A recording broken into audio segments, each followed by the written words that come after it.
السلام عليكم، ازيكم يا حبايب؟ عاملين ايه؟ معانا فيديو النهارده انفراجات كبرى وحظوظ استثنائيه لمواليد 5 ابراج بحسب توقعات خبيره الابراج الشهيره هالة حافظ.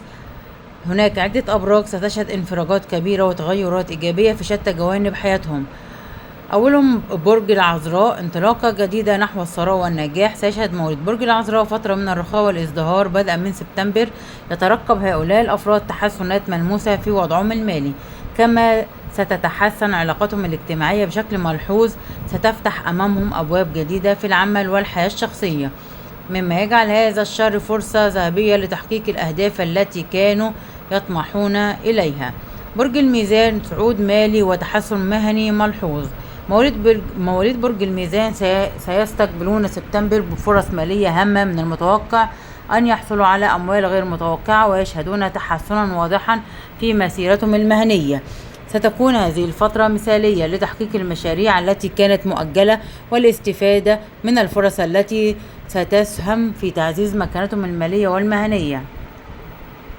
برج العقرب، حظوظ مضاعفة وتحسن كبير في الوضع المالي. مواليد برج العقرب على موعد مع فترة من الحظ الجيد في سبتمبر بعد فترة طويلة من الجهد والتعب.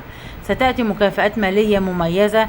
سيشهد العقرب انتعاشا في مواردهم المالية، مما سيتيح لهم الاستمتاع بحياة أفضل وتحقيق أهدافهم المادية. برج القوس، ثروة وفرص مهنية واعدة. يعتبر برج القوس من الأبراج المحظوظة في بداية سبتمبر. يتوقع أن يكون هذا الشهر حافلا بالفرص المهنية التي ستساهم في تحقيق مكاسب كبيرة. ستكون الفرص متاحة لجمع ثروة كبيرة وتوسيع آفاق النجاح في مجالات العمل المختلفة، مما يفتح أبوابا جديدة للإنجازات المذهلة.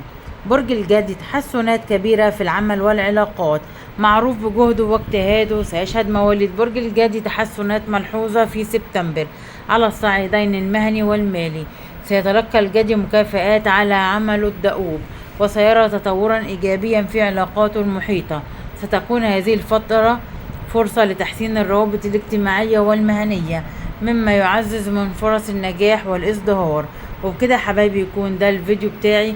مش تنسوني في اللايك والشير والسبسكرايب وتفعيل الجرس علشان يوصل لكم مني كل جديد، وعيلتي صغيرة تكبر بيكم يا احلى متابعين ومشاهدين القناة. ولغاية ما ارجع لكم بفيديو اخر، اسيبكم في رعاية الله وامنه، والسلام عليكم ورحمة الله وبركاته. لايك وشير وسبسكرايب لانفراجات كبرى وحظوظ استثنائية لمواليد 5 ابراج: برج العذراء،